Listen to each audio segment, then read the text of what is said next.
Hi, my friends, and welcome into this week's episode of Forte Catholic. I'm so glad that you are here. We are in the midst of Advent. I hope it's going well for you. Allison and I have a great episode for you today. She's back from walking the red carpet at a movie premiere in Los Angeles. She's so fancy, and she still hangs out with us. We're so very thankful for that. We're thankful that you would spend some time here with us as well in the middle of your week. We hope that it's going well for you. We talk about her LA trip. I make fun of her son as he's accomplishing way more than I am. We also, I try a joke. And most of the time, if I'm ever funny on the show, it's by accident. I tried. I really tried. I wrote a joke. I was proud of it, and it just bombed. So if you enjoy seeing me bomb on things that I think are funny, you'll enjoy a good portion of today's show. Allison also wrote a new Advent talk. She shares some of her thoughts on Advent. I also share some revelations that I had about Advent that I've been thinking about and praying with at Mass and ever since this past weekend's Mass. And she was genuinely shocked and surprised that I had spiritual insight. So I was a little offended by that, but I hope that you enjoy that either way. And then finally, to close the show, we end the show with an argument because in Allison's words, she didn't want to start with this segment because she didn't want to do the show angry. So instead, she decided to just leave angry. We have differing opinions over the cancellation of Matt Rife, and we're going to talk about it. So we are very, very happy. We are celebrating her successes in the first episode. We are sharing spiritual insights in the second, and then just arguing tooth and nail in the final. So we hope that you enjoy this very holiday-themed episode. If you do enjoy it, please hit subscribe wherever you are watching or listening. Thanks. Have fun.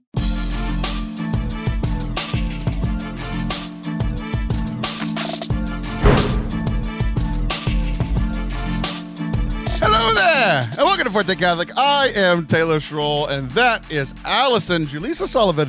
Julissa, it's stuck. Julissa, I thought that might be temporary. Are you writing? Not by you. There's a whole variation of that that's like, what is Kiki? Yes. Do you love me? No. Are you riding? Not by you. It's yeah. So now I can't do it without the. You know how? Okay. You know the song. Turn around, and then you see. And then I get a little bit lonely. Okay, but then you see Wedding Crashers, and I won't go into all that. But you cannot sing that song without the Wedding Crasher edition or version. Yep. That was just that's been circling on social media. I know exactly why that's on your mind because it's been I haven't seen it on social media, but I cannot sing Turn Around without I'm just old. Yeah. No, that was a popular social media trend this week of everybody sharing about that. Scooter McGavin retweeted it. Do you know who Scooter McGavin is? No. He's from probably a really offensive comic. The Adam Sandler golfing movie. Happy Gilmore. Okay. You want to start now? Hi. Hello there. I'm Taylor Schwall. That's Julissa. So you just took a very fancy schmancy trip. I did. Where'd you go? So great. Well, Los Angeles is just my second home and all. Mm-hmm. I love LA. I feel like we're not supposed to love LA because LA is so LA. And I love LA. I love it. It's so bright and cheery, and the people are ambitious and hopeful, and even hopeful, broken. And forcing themselves to be hopeful is mostly what I see about my friends in LA. Yeah, well, there's just something a little, I don't know. There's the future is so bright, and then it's literally bright. There's just great light in LA. I feel like it's hard to take a bag picture. I don't know. It's just everybody in LA walks around with one of those ring lights. Yeah. It's just tied to their shoulder. It's like a parrot, and it's just there hanging from their shoulder. So they're always looking good and ready for a selfie. Even the parts of LA that I feel like, you're probably supposed to be annoyed by charm me. So anyways, yes, we went to LA and I got to go with my oldest kid, which was a great time. He has come to love LA. He's been a couple of times now too, for work type stuff. And it was great. It was great memories. It was a good party. We were invited to the premiere of The Shift. So yeah. Which is a movie that if people listen to your podcast, Inner Saint Sister, yes, you've had the director on a couple of times. So you've been talking this up, and then you got invited to the premiere because you're a fancy schmancy TikTok star. Well. And y'all went to the premiere, so I want to ask you about that. But my first like observation Yes. was two things. Okay. One, you looked very nice. Thank you. Like I was like, my first thing, the positive and negative thing were both under the umbrella of you belong here. Like, like you look like you didn't look like a Texas country bumpkin in LA. Like you look like LA. Like that's just what I was going for. And so like I literally saw a picture of you and your son. Uh-huh. And I was like, you belong here. And the you belong here for you was that you just looked nice and didn't look like a Texas country pumpkin. Uh-huh. The you belong here for your son is like he kind of looked like a prick. Oh, nice. Yeah. He will delight in that. Yeah. He was wearing this like turtleneck up to his like, and by turtleneck I mean his whole neck was covered by this turtle. No mock. Yeah. And he was wearing a cross chain, which I've commented on him. I've messed with him on Instagram because he'll like share him wearing a cross chain and then a rap song with a bunch of cuss words and then look at me, I'm such a great brother, and then it just goes back and forth, and I'm like, I understand that life, I lived that life, public school, high school, all true. All true. But he just refused to smile, which is another thing that I've yelled at him about for forever. Yeah.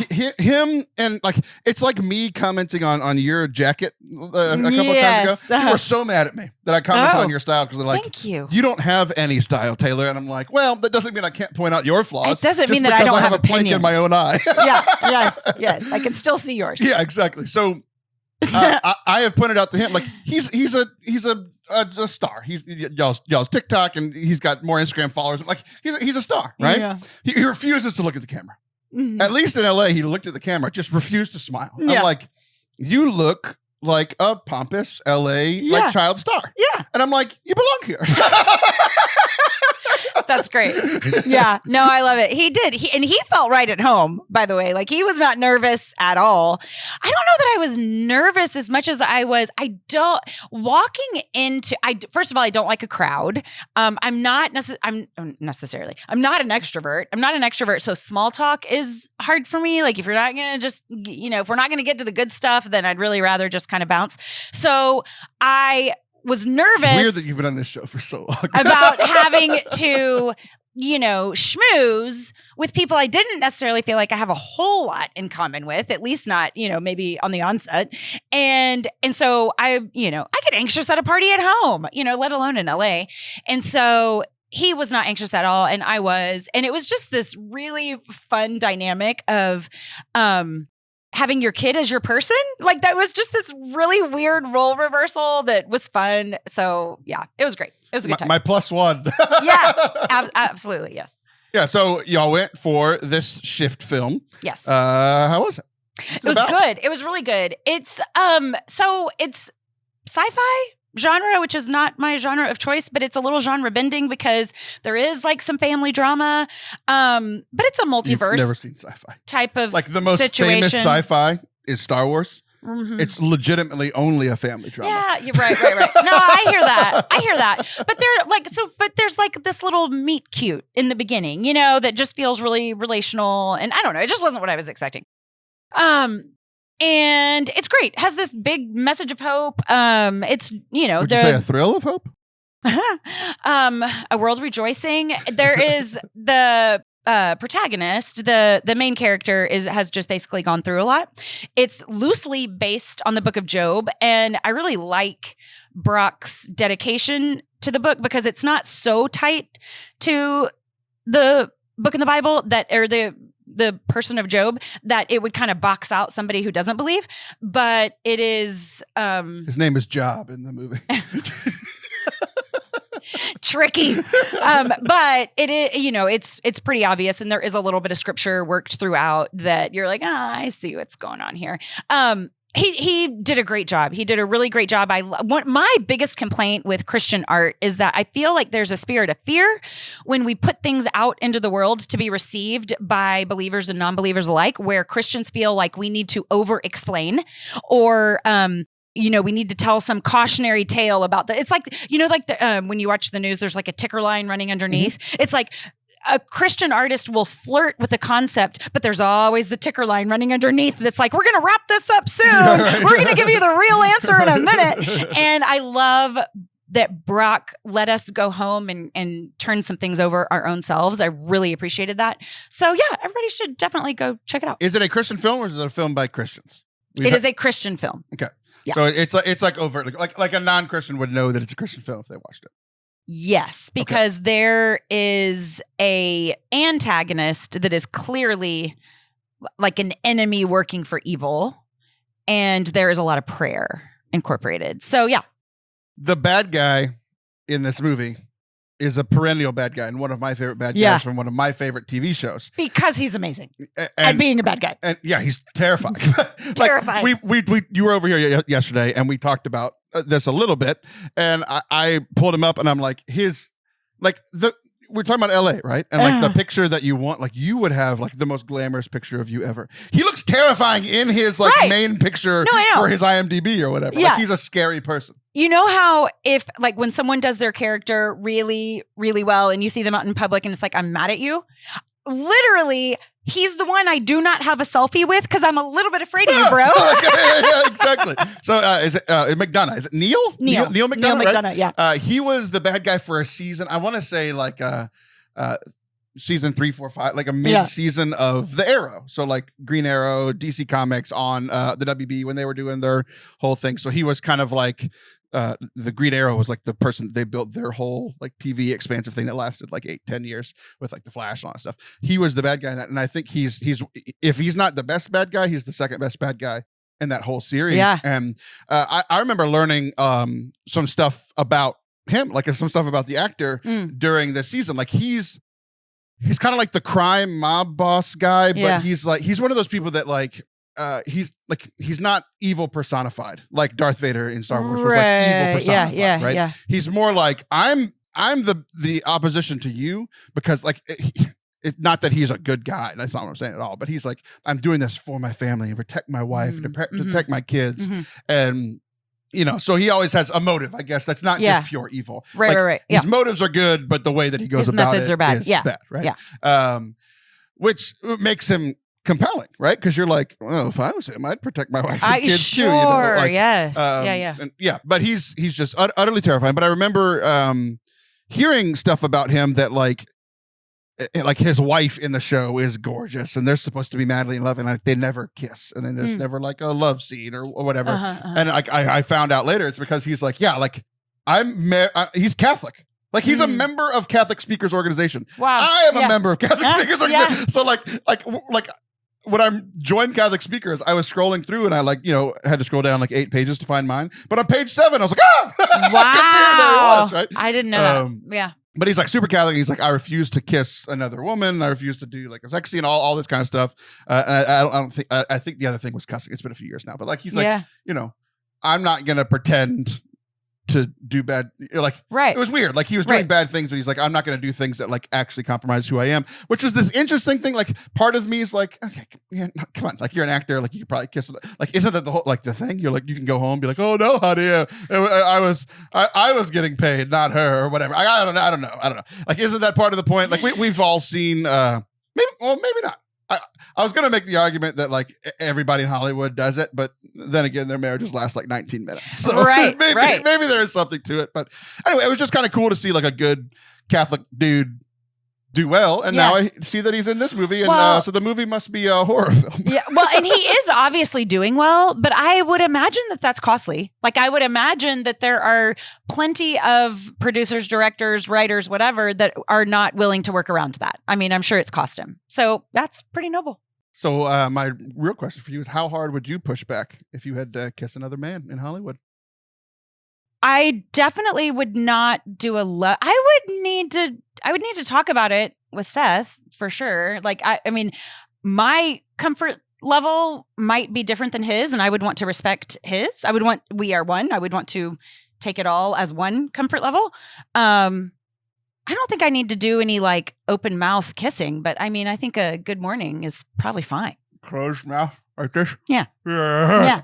Like a headbutt. Like a greeting. Aren't we supposed to greet one another with a holy kiss? See, that's what I'm kind of talking about. I was like, we need to find a Christian way around this. I was just greeting this man I have a crush on with a holy kiss. Yeah, I don't know. It's interesting though. It's just one of those, like, it doesn't, like, I just don't think it should bother somebody that's in, like, if you're an actor, like, it's part of acting. You know, like, I guess I would say this. My line probably wouldn't be kissing. I think there is a line. Yeah. Eventually, you know. Yeah. But interesting. Okay, what about, we have to clean, we can't just clean the outside of the cup, right? I mean, we know that. You have to clean the inside of the cup. What good is a cup if the inside of it's dirty? So we know that Jesus is always drawing us interiorly. So it's not really about the kiss as much as it is about, do you want to kiss that person versus I really don't want to kiss them, but the script is calling me to kiss them. And so I'll do my job, but like, I don't want to kiss them. Neil McDonough? Don't want to. Jennifer Lawrence? Right. But that's just it. Like, I don't need to be kissing in any way. I don't need to be called. I don't need to obey the script in any way if it's Jennifer Lawrence. Like, that's bad for me. You know what I mean? Versus, I have to kiss Neil McDonough in the morning.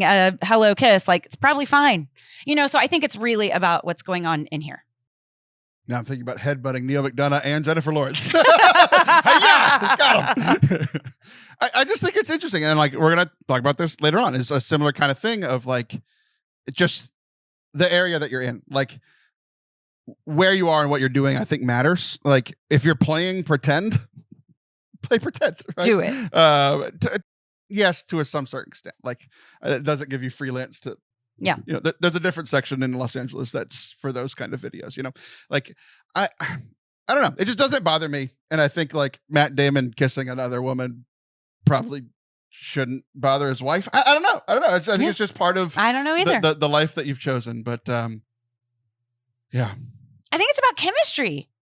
If you have chemistry with that person, like that's not that what, but then if there's not, then it's, I don't know. It would be bad art if it would be bad art if you don't have any chemistry. And so then you do what Neil McDonough has done to bring it all the way back around and say, I just don't do that. Nope. I think it's a perk of the business. That's why you should not be doing that. But I think like one of the things that bothers me about art in general, or even like art criticism, is just like, that's just real life. Like to go a completely different direction. It bothers me when Christians push back against gay people being in a show or a movie or whatever. Like, how dare, you know, Disney or whatever put a gay character in, when like people argue about the percentages. My guess is somewhere around 8 to 12%. Like that's the sources I trust. 8 to 12% of the world is probably some kind of gay, right? So like 8 to 12% of the characters being gay doesn't bother me. Yeah. Now, if they're feeling like it's shoving down my throat and 80% of the characters are gay, that's not real life. But you know what else isn't real life? No gay characters ever. Or like no black characters ever. It's like, what are the statistics of black people in America? 25, 30%? I don't know. It's whatever, right? Whatever that percentage is, that should probably be what's... Now, if you're, you know, in like downtown Detroit, it might need to be 80%. Like, but like when it doesn't feel real is when it bothers me, right? So like if every couple isn't kissing on TV, that would bother me the same way that like, I don't know. It's just people get mad about the weirdest stuff when it comes to like art. Right. And and what they take in, and do they feel represented? And that's, you know, I think that the movie is probably getting some mixed reviews, because when you open it up to people who aren't expecting a hopeful Christian message in a movie, like I came to the movies like to get away from, you know, to get away from hope. I don't know, to get away from an agenda, you know, and to not feel like, you know, which I think he does a good job of that. But, and then you're getting other reviews from people who are like, oh, thank goodness I can experience something that I relate. So it's a lot of it's about representation, you know, and I felt well represented. Not everything had a nice, tidy ending. Things don't, you know, and so I really appreciated what he made. I think I've talked to you before about, have you seen The Way with Martin Sheen and his son, Emilio Estevez?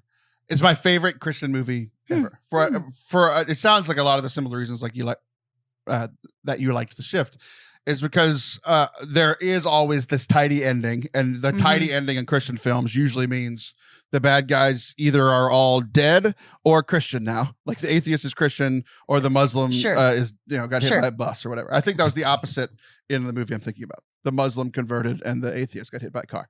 I'm just like, yay, everyone wins. I'm like, did they though? Like the whole point's conversion. He didn't convert. Like, he's dead. He's in hell now. Yay! Like it's just very strange. Oh, have mercy. But or that's just like, everyone was a cokehead and now they're the priest or whatever. Yeah. And I'm just like, that's just not most people's stories. Okay. The 0.111% of people felt represented. I did not. Like, that's just not my story or most people sitting in our church's story. But The Way was Martin Sheen plays this grumpy old dad, and his son dies on climbing this mountain doing like the way. So the Compostela, what's the Way of St. James? I can't think of the name of it, but it's the pilgrimage that you take, the Way of St. James, and you can take all these different routes and whatever. So it's a Catholic pilgrimage. A lot of other Christians do it too, but it's a Catholic pilgrimage where you walk for weeks. And so every character, like the Martin Sheen character, is just not a Christian, super grumpy, all about work, all about money, and like didn't get to connect with his son really before his son died. So he's going to like get his son's remains and to finish his walk for him. So it's like, it's kind of this, the dad's grief. This other guy is me, just kind of good guy, but with some flaws. Chubby, overweight, like he's legitimately me. Like when I first watched the movie, he wasn't, because I was like skinny. But now I'm like, oh my gosh, that's me, right? And like he's literally doing it because like I want to lose weight, and maybe this will be a good spiritual experience for me. Like that's my lot, like yeah. And then this other lady, she's trying to quit smoking, and like by the end, she's almost quit smoking. The fat guy's exhausted because and like feels a little bit good about himself. Yeah. And the dad has let go of a small amount of the guilt and is maybe having a glimmer of hope that maybe he'll connect with faith again. Maybe. And then it's over. Yeah. And it's just like, that's so much more a representation of like and I think most people's experience of faith. It's just like, we're kind of good and kind of bad, and we're trying to get a little bit better, and like literally because of the movie they're walking, but like take the next little step forward and 8 steps back and 5 steps forward and 12 steps back and 15 steps forward and 1 step back. Like it was the most like, I thought, real life actual representation of like faith in a movie that I've ever seen. I think that it shows, I don't know that courage or bravery is the right word. I said this in my... I thought you were bringing up the Christian movie Courageous. No. I said this to Brock. We were meant to be courageous. Yeah. I did anyway. So I was having this conversation with Brock just yesterday, and I was saying, I don't know that courage is the right word. I don't know that bravery is the right word. I think that it might be confidence.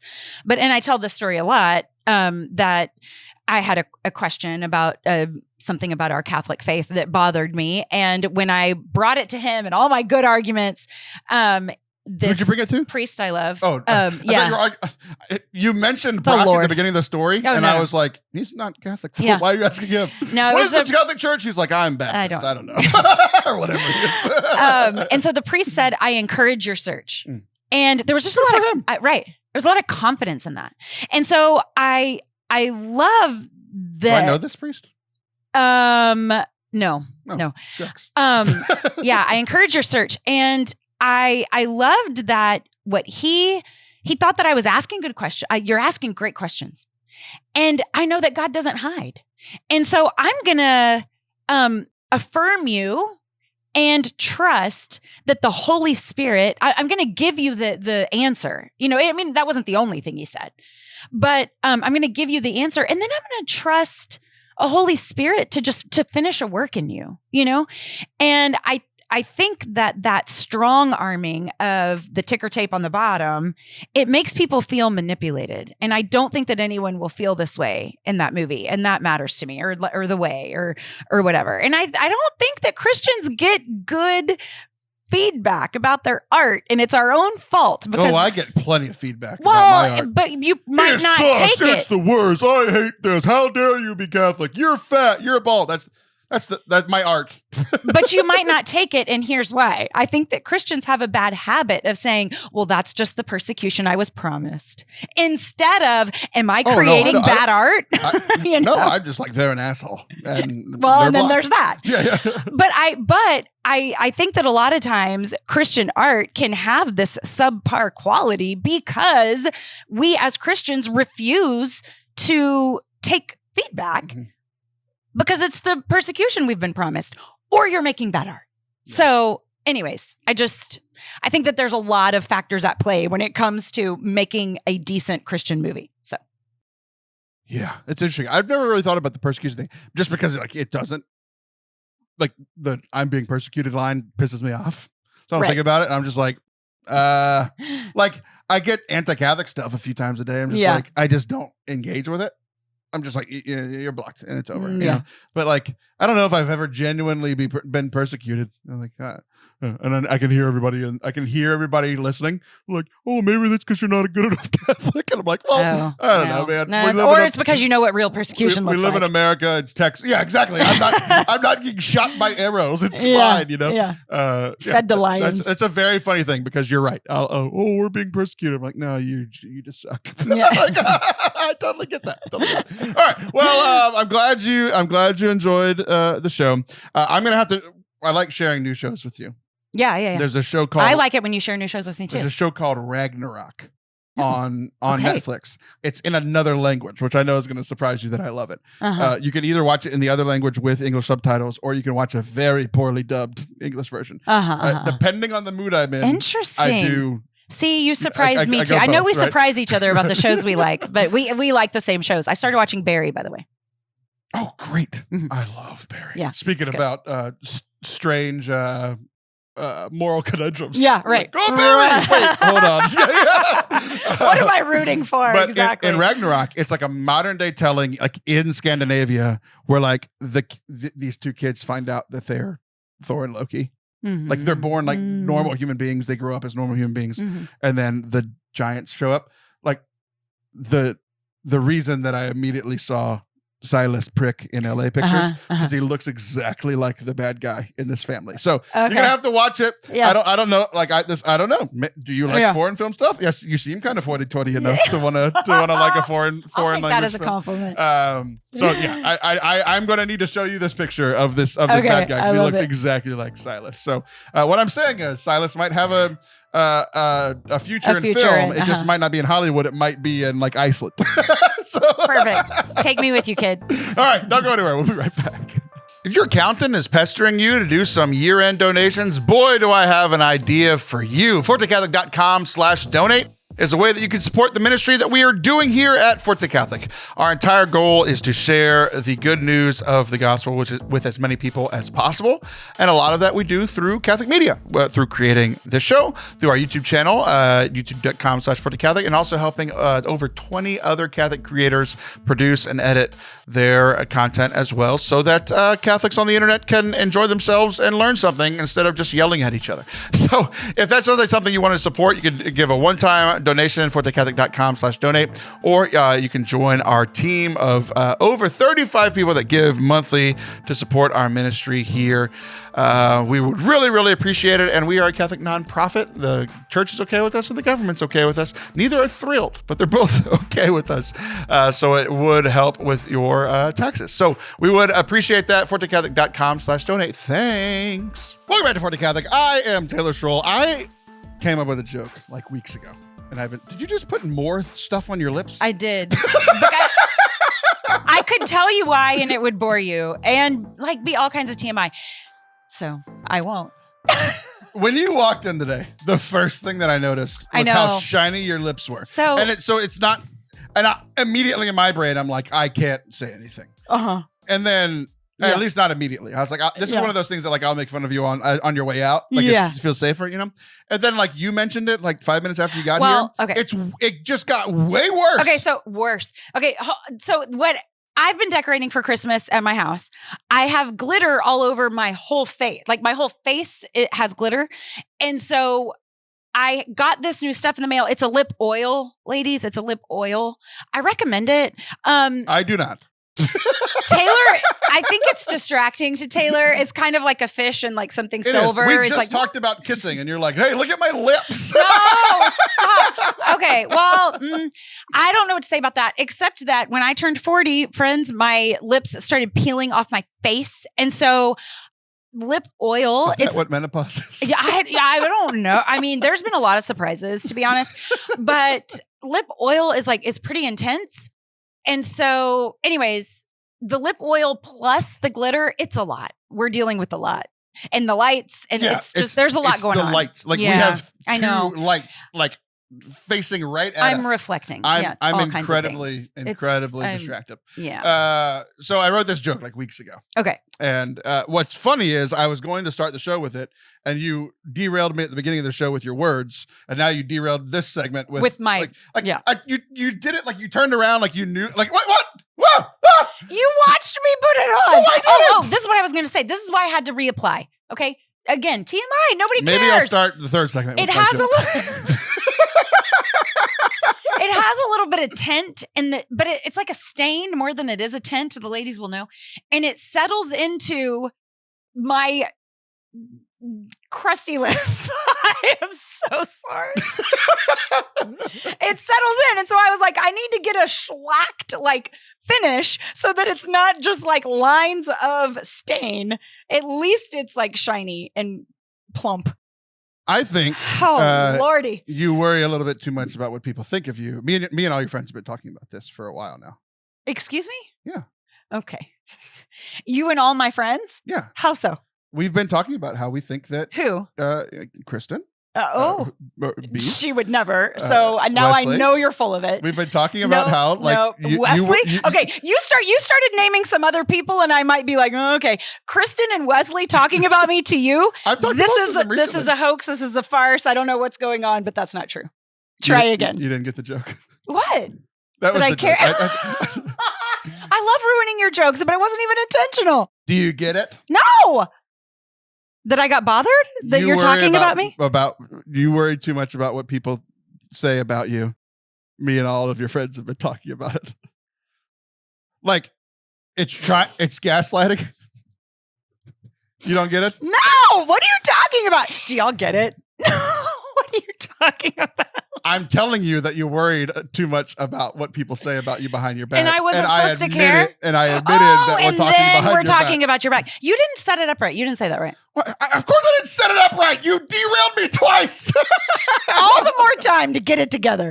No, okay. So now I see what you're saying. Like, you worry that people are talking about you too much. You worry that people are talking about you. No, it's a joke. Your friends and I have been talking about it. Well, I mean, but don't be mad at me that you didn't say it right. I am mad at you. Why? For derailing the show twice. I have not derailed the show. I have done my role to come here your crusty lips and be for 3 charming. minutes. You brought it up because it's incredibly so I'm shiny. supposed to sit here and just like have you give commentary on my mouth and say nothing? Yeah, that's typically how it goes. Oh my gosh, that's ridiculous. Do you want me to be a co-host or do you want me to be a porcelain doll with shiny lips? You don't want me to answer that. Okay. Let's talk about Advent. Let's hope. Wait for good manners. Yes. What about Advent? I've been waiting for that for a while. I just saw the like, you know how Facebook shows you like old memories? Yes. I just saw the old memory of you sharing about your husband being on the show for the first time, which was like episode 8 of the show. And I was like, this is so nice. You were on like episode 2 and you probably didn't post about it, but you were so proud of your husband for being on the radio. Yeah. He was talking about healing or something. What was he doing? Yeah. He's a doctor. He is. Yeah. Well, I couldn't remember why you would have any interest, but it was about healing in him. I don't think anybody just as a guest. Well, there's a reason I don't have guests anymore. I lost interest. Sure hard to get along with because you expect people to sit here quiet. I can't imagine. I do not expect you to sit here quiet. This is a speaking medium. I do expect you to not wear lights on your face. Oh my gosh. One of them could not be helped. All right. Well, how do we move forward? Advent. Hope. Advent and hope. So you have had quite the week. We were supposed to record this like 3 days ago. But you've had a busy week for a lot of reasons. But part of that, the first excuse, which I thought was valid, was that you've been writing a lot, which means to me, one, you were writing I knew some things you were writing. You were writing a podcast, which I would never consider writing. You were writing a talk, which I would never consider writing. What else? You were writing, but then you were writing like genuine articles too, which I do consider writing. Yeah, I had 2 articles due. By the way, From Here Media, all Catholics should follow, and then Mothering Spirit, all mothers should follow. And yeah, both of them I put a lot of time and effort into because I adore the people that create them, Laura Fanucci and Elisa Molina. So, so I put a lot of time and effort into that. And it's very strange to me that of those 2 ladies, I know one more that I've never met in real life than I know the one that I have met in real life. Right. That's just the reality of like modern friendships. Of course, with technology. But then, and then in addition to LA and just, the holidays are busy. So, but I spoke, when was that? Was that last night? Last night. Was it? Mm-hmm. No, the night before. Yep. It was the night before. Anyways, doesn't matter. We have canceled this so many times. But yes, I had a speaking engagement. You didn't want to do this episode, and I have no idea why. St. Faustina's was lovely. Oh, get this. That's where you were? Yeah. In Fulshire? Yeah. I love that. Oh my gosh. So last time I was there were 50 people at this event. There were like 1,500 people there. I walked in and was like, oh my gosh, I'm so glad I wore my nice pants. I mean, wow. It was amazing. Wear that lip stuff, did you? No. Good. Yeah. You didn't wear it in your LA photos either. I might have. I don't think you did. I didn't, but I know you didn't because they have lights there too. Now it's going to be an act of defiance. Yeah. Me and my lip oil. That'd be hilarious. So what were we talking about? Hope. No, St. Faustina. Yeah. I had a guy that works at St. Faustina, is one of my favorite people, and he was on the show one time speaking about our old radio days. So there's a button that we would have to push. Oh, yes. To go off the air and to go on the air. And at the end of the show, that is a nightmare waiting to happen for me. At the end of the show, it could have been a nightmare. It's a miracle that it wasn't. We went off the air. He was the last segment for some reason. We went off the air, and it was right when Carrie Fisher had died. So we talked about Carrie Fisher dying and how much we loved Princess Leia and like the new Star Wars movie and how they use it, like all this kind of stuff. And that was airing, and we didn't know this. So I'm glad that we didn't say anything inappropriate, or we didn't mention anything about her lips. We didn't mention any. We didn't say any cuss words. Nothing. But the little old ladies that were expecting to hear Catholic news were very confused. Mm-hmm. They're like, "What is this?" Mm-hmm. And they got multiple phone calls, and now I'm not on the radio.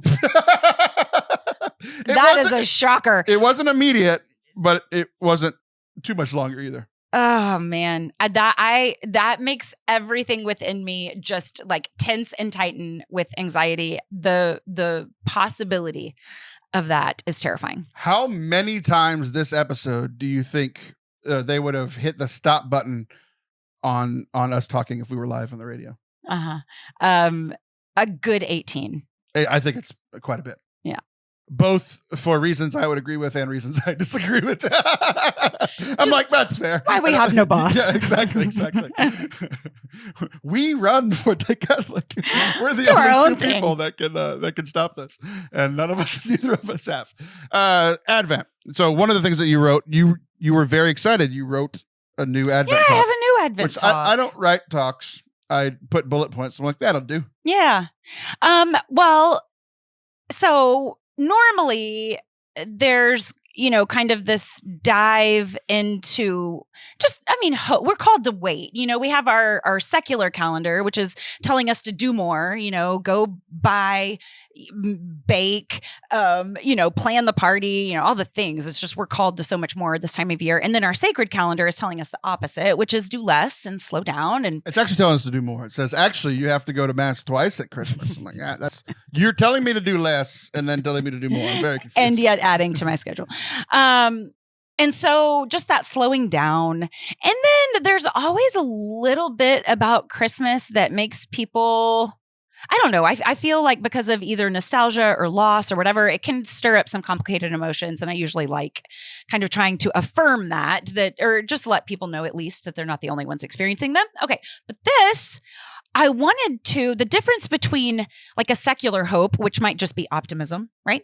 And a Christian hope, which is a fulfillment of a promise, like this is coming, a good day is coming because God makes good promises because of his goodness. The difference of those things, and then leaning into, but it's probably going to be a surprise. So yes, God is going to answer a good promise, but he's probably going to do it in a surprising way. And probably 2,000 years from now. And you might have to wait. So get comfy and rally around Jesus. So anyways, it was a new message about surprise that I really enjoyed writing. Good. Yeah. I'm glad. Yeah. Did you have any scare moment? Like, did you do that? No, but I wish I would have thought of that. You see somebody in the front row, they're not paying attention. Bah! Surprise! Look at my lips! It's you and Neil McDonough screaming at each other. Just in a loop, gosh, both terrified of each other. No, but it was, so in thinking of, think about, so you have Jeremiah, right? And so Jeremiah is like this end times prophet and a prophet, a bullfrog really and a prophet. Either way. And I don't know. It was actually very unpopular. And the reason why is because he would tell you about all these end times, and the end times were terrible. It was like disaster and calamity. And you know how like a good football coach, I don't know if we like want to get into this. I'm sure we'll argue about like Nick Saban. I mean, he's a good football coach, right? Like, yeah. I mean, come on, right? Like when his team's you can be up, a bad person and a good football coach. So when his team is up, he's hard on them. So like similarly, when people were kind of settled in their sin and feeling good prophets were like, this is your idolatry and this is how it's all going to come to an end. And then when the end has come and disaster and calamity is everywhere, that's when they come in with hope. That's when they come in with comfort. They're there. You didn't make the rapture. when Nick Saban's team is down, that's when he's like, So anyways, the problem. So the lesson is yell at people for doing good and encourage them in doing bad. They need hugs when things are bad. We need hugs. And so anyways, so we're called to wait for the good promise. And so we wait and we wait and we wait and we wait because the people are looking all around going, okay, so yeah, there's this good promise, but how?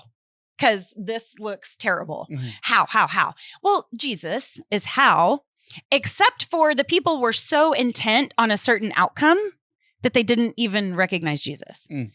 And so Jesus is going to surprise us because all of the people, because they were promised that Israel would be delivered, and saved, it's still under a Roman Empire. So they had one primary task for Messiah.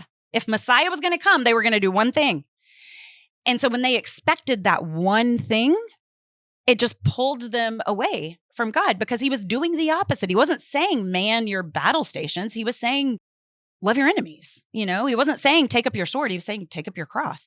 So we have to be open to what God's going to do because nobody thought that he was going to absorb violence and forgive sin and go down to the depths and have victory over death and rise and invite us into a new Jerusalem. It's really interesting because the virtue that I struggle with the most is hope.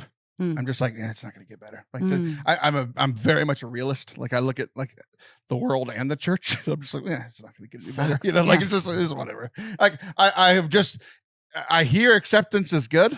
Like what you're saying is acceptance is bad, but I've just accepted it. I'm like, it sucks. But I like it anyway. It's fine. Well, you can find it. Right. So, but what's interesting is that I never thought about like the Pharisees, us, whatever, right? Like they killed hope. Mm-hmm. Like they played an active role in killing the person that was bringing them hope, right? And I'm like, how often me and other people that struggle with hope, we kill it. Like we play an active role in killing our own hope, which is just fascinating because like what you're saying is like it's going to come from where you least expect, but also like if I'm just like a Grinch, like we're talking about, like a Scrooge or whatever, like I probably play an active role in killing my own hope, and I think I've always kind of seen it as external. Like I it's not that I don't accept my own role in every bad thing that I do, like because I think I'm pretty hard on myself when I mess up, but like I don't think I've ever applied it to hope. That like I've always kind of seen my lack of hope as like it's because of that stuff out there, or these other people doing this stuff to me, or this church, or it's reactionary instead of But I think there is an active role that I play in like not going to prayer when I'm losing hope, or not going to God or looking for what God is doing. Yeah. I think I'm just like just accept it and move on. So I think that's fascinating. I've never thought about that before. Yeah. I really liked it. I got done. I was inspired by a preacher that I love, a Protestant preacher that I love. And just, I don't know, kind of dove into some different new concepts. So good. Yeah. I've got some new Advent concepts as well. I don't know why that's funny. I'm waiting for this punchline. What are they? That's not a joke. I've given up on them. I'm going to try to be serious because you're trying to be serious. One of them is a little bit more fun than the others, but I have some very real things, and then one that's just like, speaking of Scrooges and Grinches, I'm just tired of Catholics on the internet telling me it's not Christmas, it's Advent. Just shut up. Just shut it, because it's so annoying. Because they're all like, it's not Christmas yet. Don't put up your tree. Don't put up your lights. Don't listen to Christmas songs. And I'm just like, you need to be doing things. You need to only be doing things that remind you that Christmas is coming. I'm like, well, you know what reminds me that Christmas is coming? Seeing my Christmas lights on my house, seeing that there's a Christmas tree in my house, wrapping presents, listening to Christmas music. Those things actively remind me it's Christmas time and that Jesus is coming. And it helps to remind. I need reminders. I'm busy. I have reminders set on my phone. Hey, it's time to pray. Because if I didn't have them, I probably wouldn't do it. Right. And then they're like, hey, don't use the Christmas reminders. Shut up! That sounded so Grinchy. Like you sounded just like Jim Carrey. I'm so tired of them being the Grinch. It's killing me. Oh, I agree. Sameness makes me lose my mind. Like I cannot fathom having an opinion on someone else's Christmas lights and when or how they put them up. I cannot fathom that. It's like the most popular thing every year. I'm just so tired. And like it just logically doesn't make sense. Yeah. Only do things that remind you that Jesus is coming. Like put up the manger scene. Like I don't understand what you want me to do. Okay, but so they must have whoever they are, they must have read something that that made them think and go, oh, that's a good point. And then they have taken this thing that they read, and then they have placed that expectation upon everybody else. And the problem with that for me is that you could invite that idea, and then that could be something that someone either took upon like you did or said, or this. So I wrote something recently. I read it to a friend to get some good feedback, and her questions were she told me about that. That was funny. So her questions it's just because you got it. You weren't smart enough to get it the first time. You're going to listen back and you're going to be like, oh, yeah. Okay. But her questions to me were so things that I had never thought of before that is a loud jet. Yeah, I thought someone was attacking my home. It's just a plane. Thought it was a bodily function. Her questions to me were so other than questions I would have asked myself. And it made me, I was grateful. I'm grateful for that. Thank you. And it made me not do exactly what she said, but it did make me change a little bit. And ultimately, I came up with something that I felt really proud of and represented how I felt well. And what she said was, it sounds to me like this part is catharsis and not actually like it felt good for you to write, but it actually doesn't serve your purpose. So I want to just remind you or ask you of your purpose. She asked good questions. And I just think there's so much respect in this might be different for me than it is for you. Fantastic. That's what makes the world go round, is all of this diversity. I'm all about choice too. If you want to be a Grinch, you go ahead. Yes. Yes, it might be the year to be a Grinch. I might punch you in the throat. Okay, now for my actual Advent reflections. This is from a while ago, and I waited till Advent to share it because I'm a good Catholic. Okay. Mm-hmm. By the way, that's what it is. Can we just like call a spade a spade? It makes them feel like a good Catholic to say and do like these things because they feel very certain that this, you know what certainty does? It just makes people self-satisfied and mean. That's what certainty does. Let's just ask good questions instead. I'm very certain about a lot of things. Well, and you're also self-satisfied and mean. Yeah, I know. That was a joke. Yeah, see, you didn't get it again. This Eucharistic Congress thing, you've heard about this. Yes. It's like everybody's doing Eucharistic processions and like, yes. Hey, if we look at the Eucharist, it'll solve all the church's problems. Like that's what they're promoting. Okay. It's not going to work. I mean, it'll improve things step by step, like the way. It's not going to be like those cheesy Christian movies. Okay. Yeah. Like we're not winning our country back. I'm sorry. I like that. Okay. But it got me thinking about good things. So Mary going to see Elizabeth, like whenever she, by the way, one time when I got told not to put up my Christmas lights, I was at Mass, still sweaty from putting up my Christmas lights right before Mass. It made me so happy. I just grinned. Yeah. I was like, yeah. You can't stop me. Okay. Mary going to see Elizabeth was the first Eucharistic procession. Because Mary had Jesus in her belly, and she processed to Elizabeth's house. Oh. I liked that a lot. Did you think of that? I did. Your own self? Yeah. I told you you'd be surprised. I am. That is really beautiful. I think so too. Huh. A woman walking by herself through the streets was the first Eucharistic procession. And then when she got there... I'm going to think about that for a long time. Good. Thank you. When she got there, John leaping in her womb was the first adorer.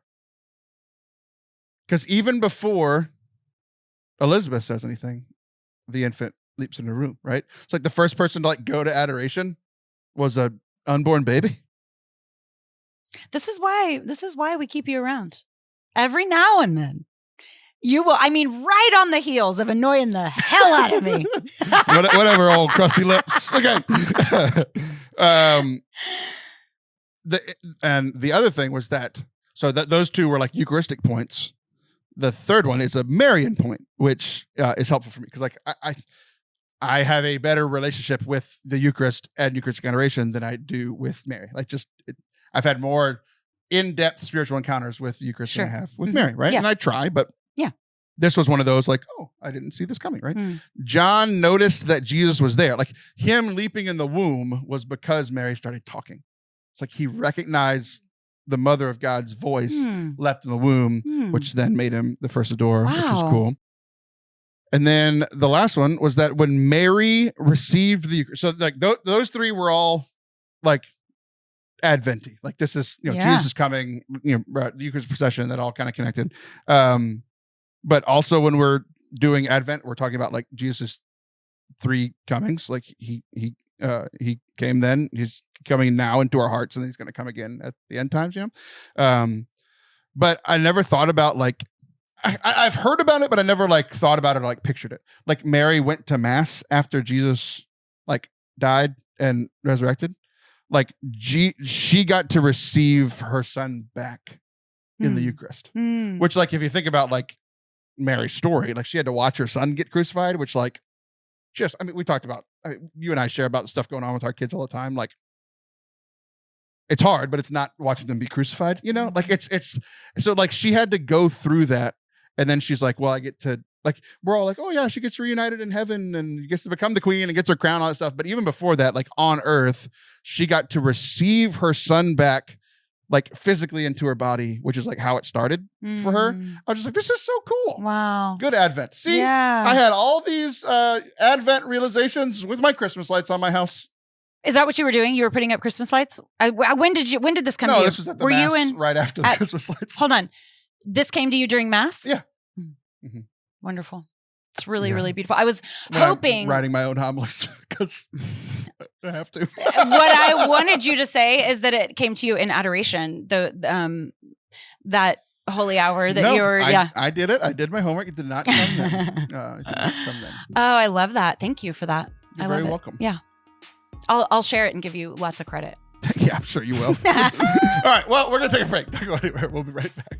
We're pretty close to hitting some pretty cool goals over on our YouTube channel, youtube.com/Forte Catholic, or just search Forte Catholic YouTube. And that involves watch hours. So if you literally just watch any of our videos, it would help us incredibly. Some of the ones I want to point out this week are the episodes of this show that you are currently listening to. If you want to watch next week's episode with your eyeballs instead of just your ear holes, you can do that on our YouTube channel. Also, we mentioned last week that my first ever book review on the subtle art of not giving a you-know-what is out on the channel now in our Catholic Perspective series. Another good one to watch around this time is our review of the movie Spirited, where it came out last year. It's a new Christmas movie last year. It's a new Christmas tradition for us. We'll be watching it again here pretty soon. It's a movie on Apple TV. And I think you should watch it. If you want to hear my thoughts on it, either before you watch it or after you watch it, you can do that all on our YouTube channel. Hit subscribe and go watch it. We hope that you enjoy it, and it would be helping us up incredibly. Thanks. Welcome back to Forte Catholic. I am Taylor Stroll, and that is Allison Sullivan. If you thought she was frustrated with me earlier, just wait till the end of this segment. I've been trying to de-escalate my own self all day in preparation for this. We talked a little bit about this yesterday as you were leaving my house. You came over yesterday to record your show. We talked about this a little bit, and you were like, one, I'm mad and I have to leave, and then two, we'll talk about this when there's an audience. I'm like, okay, great. Yeah, perfect. So we have differing opinions on the cancellation of Matt Rife, this comedian, stand-up comedian. You've probably seen him. He's mostly a chin with a body. And he's gotten really popular on your native TikTok, mostly from sharing crowd work. That's the main thing that he's been known for, is for making fun of people in the audience, and it's funny. But he recently got his first ever Netflix special. So he got popular because of social media. Yeah. And then this is his first Netflix special, which is like a big deal. And he's very popular. And so anytime anybody's very popular, they're going to have, it's going to be 50-50. Like if you look at sports, you mentioned Nick Saban. Yes. It's 50-50. Like 100% of people in Alabama love him, 0 everywhere else, and whatever. But people are trying to cancel him. I don't think it's working. I think it's only making him more popular. But I don't like that he's being canceled, and you love it. Yeah. Maybe we should go into the reason of why he's being canceled. So he made a joke. I think that people were really enjoying his crowd work. I think that people were fine with him, kind of pushing a limit, being edgy. It's great. I think that, the crowd work was novel because most comics are writers, and so they're not inviting a whole lot of interruption. Not true. Most good comics are writers. Crowd work is like an amateur comic thing to do. So it's very popular, like in clubs and stuff. He just brought it into the mainstream, as in like social media. Right. Well, I don't know anything, so whatever you say, but one of the things I'm just clipping that. I won. It's going to be on repeat. Whatever you say. No matter how this conversation goes, we're just going to play that at the end of the segment, and they'll call it a day. But one of the things that I was seeing is that the concern is that with these TikToks going viral, that it's going to be an invitation for audiences to do this at stand-up comedy, and that's not etiquette. That's not stand-up etiquette. So, anyways, so that's why I say that. So I think people were enjoying that because it felt new. I don't know. We didn't see a whole lot of that. And then I think people think he's good looking. You don't see it because all it is a 30-second pause. A very large person comes and takes them out, and then they move on. That's what happens every night at a comedy show. But I think people think he's good looking. I don't think he's really. I don't. That's fascinating. I know. So anyway, so there's that. But Do you think Zac Efron currently is good looking? No. Did you think he was before he got his new chin? I mean, I see the allure, but more before than after. Yes. I mean, like, yeah. I was just wondering if it was the chin thing. Yeah, no. Zac Efron was way more handsome before. Yeah, it did something weird, didn't it? Yeah. So his crowd base was largely women. I think that you could argue. And right out of the gate from this on this special, I heard there is a joke that's not clever or crafty or creative about domestic violence, where there's a woman at the restaurant. She's a hostess. She has a black eye. And his friend is appalled. Gosh, this is the face of the restaurant. They could at least put her back in the kitchen. My gosh. And he's like, well, that's probably why she has a black eye. She can't cook or something along those lines. And so people are like, wow, really? I don't know. It's just kind of 2023. It wasn't even like creative, as opposed to, if you're going to take on domestic violence, you could at least do it in a way that is either creative or empowering. So Eddie Murphy, for example, is like, remember back in the day when you could slap the out of your wife? Man, now they're taking, this was in the 80s when there's like this big workout craze. Now they're taking aerobics and you better, and so it's just, I mean, okay. And so when your crowd base is women, and when they say, hey, not cool, and then you double, triple, quadruple down and say, this is me, middle fingers, yeah, I think you deserve not only the inappropriate joke. I think that there should be a bright line between what's funny and what's hateful or dangerous. And then, but also the FU to the people who made you. I have seen, how mean do I want to be to you? Let's see. You have some background information that lets you know I'm a little fragile. Right. Everyone who doesn't like what he said says it's not creative or funny, when I think it actually was a pretty creative joke. Not appropriate, but I do think it was creative. So that's been part of my pushback on this, is everybody that said, like, whether it's him or with any other comedian. I'm a huge fan of comedy, and I think that comedy is one of the last places that we can speak freely and that people laugh. Like, so I watched the special actually because you brought it up. I hadn't watched it. I'd kind of heard about it. You brought it up. So like, while you're in here recording the show, I went and watched it and like heard the joke. The part of it that was like him and a lot of comics are shock and awe. Like, whoa, I can't believe that they said that, right? So he starts his comedy special with this joke.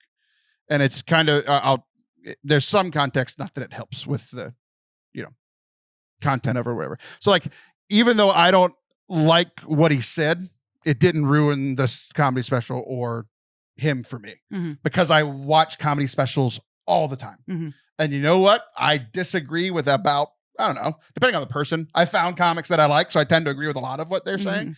But there are comics that like 25% of the set, I'm like, it's not what I believe about marriage or Catholicism or faith or I wouldn't talk that much about sex or whatever, right? Yeah. But it doesn't ruin it for me because I've accepted that I'm in the arena of stand-up comedy. Yeah. And that like their job is to try to make us laugh. And when he said that joke, everyone laughed. The men were laughing, the women were laughing. Like no one got mad until the internet got mad. Like, and there were a couple times in the special, and it's both his and in other specials, where people are like, at first kind of like, oh, and then kind of laugh, because it's that awkward laugh, which like, this was I have found myself laughing at a lot of jokes that I don't agree with. There's some in here. He makes fun of, like, he does some stuff on Christianity. He dated a really, really Christian girl who was like the worst person ever. Like she was super devout, but like a terrible person. And I'm like, we all know people like that, So I liked that part. And then he started kind of making fun of Christianity. And I'm like, but like, again, I'm not expecting him to think like I do. I'm not expecting him to be me or represent me in any way. And I'm here to laugh. And I laughed at 85% of his special. So my big thing, like the whole cancellation thing just drives me crazy. Like if it's like, if he hit her, cancel him, right? But if he's making a joke about this thing, I don't know. It doesn't rile me up as much as other people have been riled up, I guess is what I'm saying. Not that I agree with it. I'm just not as riled up. I think there are some personality differences where it is important. Justice is important to me. Lifting the lowered is important to me. There's also some proximity. If you have been in relationship with someone who has been abused, Right. if you have loved someone who has struggled through violence in a relationship, and that's not funny. Mhm. There's nothing funny about it. It's a harrowing experience. And I've never been in it, but I've walked with people through it. And there is so much fear and powerlessness that there are lines that I hold, because I think that you can say, oh, it's nothing.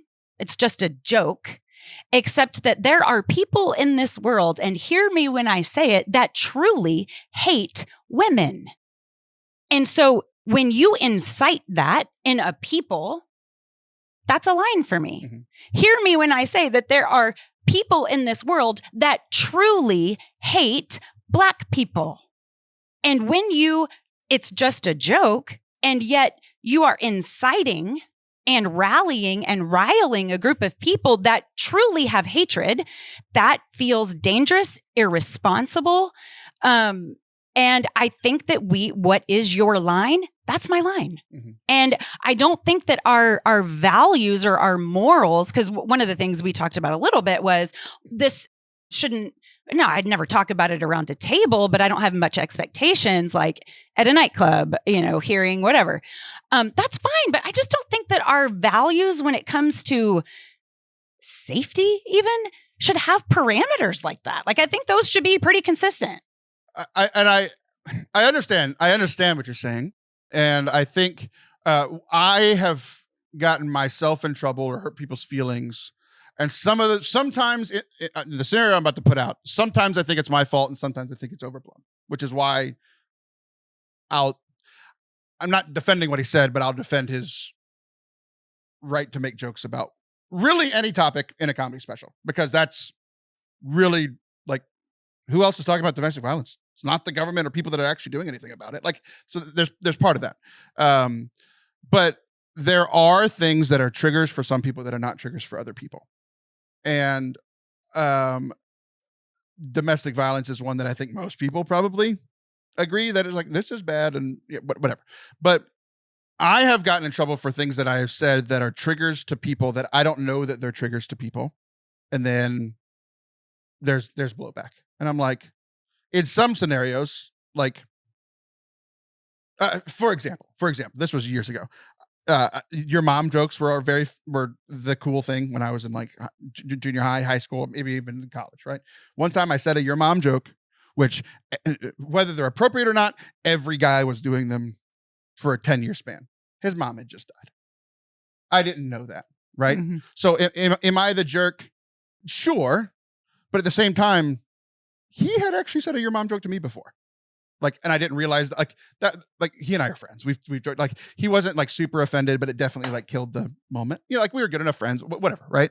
But it's just like, this was the thing everybody was doing. Not necessarily harmful. It's meant to be a joking thing because usually it's a silly joke, not, hey, isn't it funny that your mom's dead? That's not the joke that I was making. Right. Mm-hmm. So sometimes there are just things in people's lives that aren't triggers. And like, I can't know all of them right now. Some of them, like domestic violence, you could say, I might even agree with you that they rise to like, maybe we, you should never make a joke about it or whatever. But like you've even said, like, it was funny when Eddie Murphy did it. So like, because he was empowering that woman. She's going to hit you back and it's going to hurt. But here's the thing. I don't think it's, you are a social justice warrior. Great. And like, you're in the line of work to do that. Mm-hmm. He is not. He's a stand-up comedian. His job is to make people laugh. And in this scenario, he made some people laugh. He made the whole crowd laugh. And then he made a lot of people on the internet not laugh, right? What's very interesting to me is that when you said that you were mad about it, like, just because I know you have a special needs son that you adopted. He made jokes about special needs people. And I thought, like, just even me, I was like, oh, that's probably going to be a trigger. You're like, nah, that's not it. And I'm like, it's like, even I didn't know about that one. Because I didn't watch it. What's interesting about the special needs thing is I think you would watch it and laugh because of your proximity to it, which is interesting. right? Like your proximity to the domestic violence stuff was a non-starter for you, right? It's interesting even how he did it. He was meeting a person that he didn't know, this woman at the thing, and it was all within this context of, not that it makes it better or worse, but at least it's an explanation, right? Like, I'm not, the whole thing, like, I'm not making an excuse. I just want you to know what's been going on in my life or whatever, right? Like, it was within, like, he was making fun of Baltimore. That's what he was doing. He was making fun of Baltimore, how ratchet it is, which is actually the reason I don't like him. He just talks black, and it's just what I did in junior high. Like, I grew out of it. He didn't, like, I'm not like a super fan of his, right? But he's making fun of, like, this city is just incredibly messed up. Section A. There's a woman with a black eye, like, meaning, like, if you're paying attention, like, domestic violence is a problem in the city, and that's part of the reason why it's bad. So, like, if you just hear the one line, it's really bad. When you hear it in context, you can still disagree with it, and that's fine. But it's like, he's saying it's bad, so I don't know. One of the things that I think, so most people go into comedy because... hold on. Let me pause. Yes. Because of the other thing, the proximity thing. So, like, you have proximity to that. Oh, yeah. He does not have proximity to her, so making fun of her can kind of seem worse. He has proximity to a special needs kid. And he talks about, all of his special needs jokes are like, there's this person in my life that I love. And then he makes jokes about special needs. And it's like, they're in on it. Yeah. Right. So that even feels differently. Feels different. There's a joke at the end of it that's actually the joke I hate the most. And it's a proximity thing for me. Like, he's making fun of somebody, which, like, is lower on the totem pole of, like, he's making fun of a fat lady. And it was kind of funny at first because, again, I have some connection to this. I've talked about on this show having to sit next to a fat person on an airplane. Like, but I stopped, right? So I liked it to a point. So I'm like, oh, I've experienced this, right? And then he went too far. And, like, that's the part where you talked about punching down yesterday, that he's punching down on this woman, like, I guess, pun not intended, right? But, like, I thought he went too far with that one. So, like, that was actually the part I didn't like. Again, it's not raising me to the thing of cancellation. I'm like, I thought he went too far there. It's just weird how we're all experiencing this differently. Yeah. Because we all have different life experiences. Right. Yeah. So anyway, please. Well, I was just going to say that I think that comics go into what they're doing because it feels good to make a group of people laugh. Yeah. Laughing it's such a connector. You can't laugh and be mad at the same time. Like, it's a good thing to do, and that feels good. And I think that an enemy can take a good gift and can manipulate it. And so what I see is you have someone taking a shortcut to that intimacy that happens between a crowd. And so in that shortcut, I can say something shocking. And so I can say something taboo. I can take a shortcut and force it to happen. And then when I get called on it, because that's actually not, it's taking me away from my craft, not to it. Other people might recognize the shortcut. Other people might enjoy the shortcut. That's regardless, but it's a shortcut nonetheless. And when I'm called out on that, I can give middle fingers to it and say, yep, that's right. That's what I do. And my thing is that that's a strategy that doesn't have anything to do with your craft anymore and has everything to do with numbers and has everything to do with creating a contrarian stir. I'm just a contrarian. I just say things that people hate. And that's a different skill than what you started out doing. And I think it's been manipulated by an enemy, and it's a darn shame. And we should all say, do better. I think it's the exact same skill. He got famous by making fun of people in the crowd. All of his crowd work is making fun of people. So, like, that what I saw normally ended with some sort of connection. There was some sort of laughing together that I think started with, that was a good riff we just had. That was a good bond we just had. So you haven't seen the ones where people just yell at him for 3 minutes and she gets kicked out? Like, I just... For me, even if I didn't like 20% of what he said in the special, but the outrage and this fake surprise is what bothers me. I'm like, how are you surprised? Like, how are you surprised after watching everything that he did on TikTok, literally why he got famous? How are you surprised if you've ever watched any comedy show before? I'm just like, you didn't go to a sermon. You went to a stand-up comedy show. Like, right. I just and my don't hope understand the is outrage. that power holders would say, I liked the 80%. Here's what's wrong with the 20%. That power holders, that other men, we need other men, other strong, brave men to say that part wasn't okay. I can rail about it all day long. I'm in the lower power holding group here. So say that. It made too much money. It's going to keep happening. I know. That's the because going back to the realist stuff. It just is what it is. Because there are people who are like, that's my boy right there. Yeah. And it's a damn shame. I think what's from a comedy perspective, I listen to a bunch of comics that I actually like Nate Bargatze. I listen to his podcast every week. And without naming names, they have definitely talked about Matt Rife before and how he wasn't respected in comedy circles because crowd work isn't real comedy. Mm-hmm. The last 3 minutes of Matt Rife's special was really cool. Because if we're being honest, he killed in the set. It was very funny. The 80% that I liked, very funny. And for everybody watching, it's probably a different 80% or a different 70% or whatever. It was a very funny comedy special. And the whole last thing was a big thing throughout his whole hour was people not believing in me, people saying I'm not a real comic. And he got to walk off the stage to a standing ovation and say like, oh, but what do I know? I'm just the crowd work guy. And he walked off. And I'm just like, so part of me is like happy for him because I'm like, look, he's fought through all this stuff. He did it. He got his Netflix special and it was popular. Good for him, right?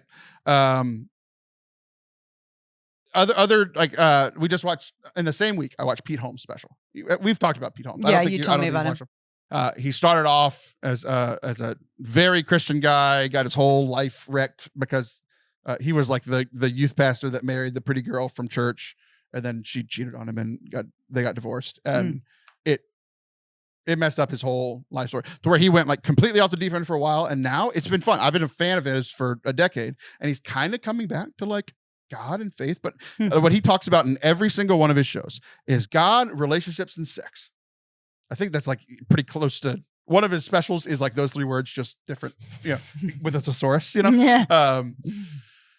And like, those are like, he's talking about the taboo things.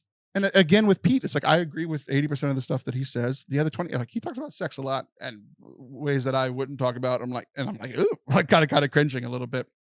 But like I watched him the same week that I watched Matt Rife and had the same experience.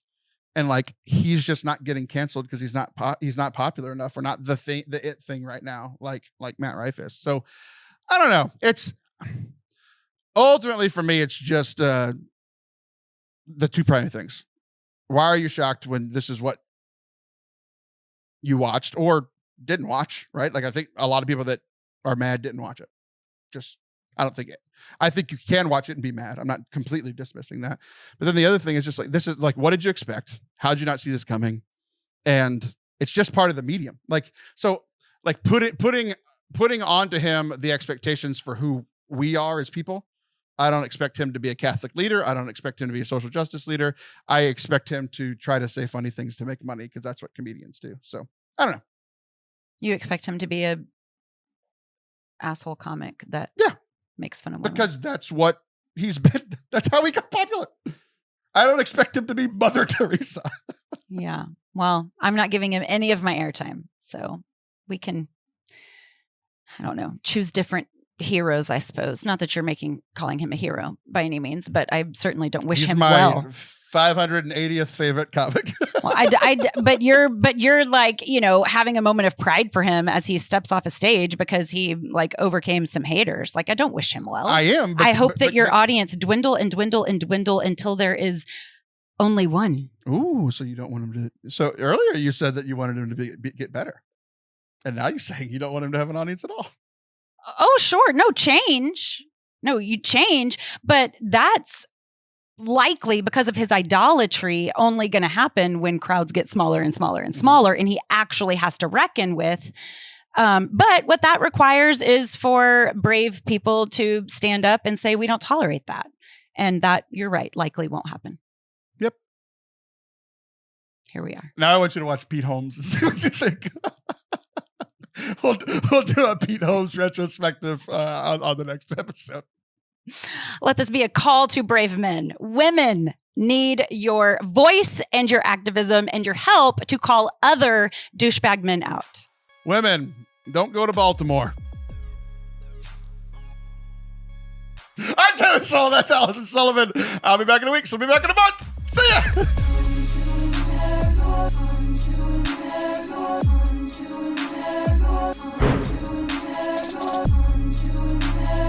Thank y'all for watching and listening to today's episode. We hope that you enjoyed it. That the last segment didn't have a nice, pretty bow on the end of it, but sometimes that just is how friendship is, and it could be how podcast is too. So let us know your thoughts on today's show. We hope that it helped you with your Advent. We hope that it got you riled up, because I would imagine that some of you have some thoughts on that old Matt Rife guy and the whole cancellation thing and all the topics that we talked about.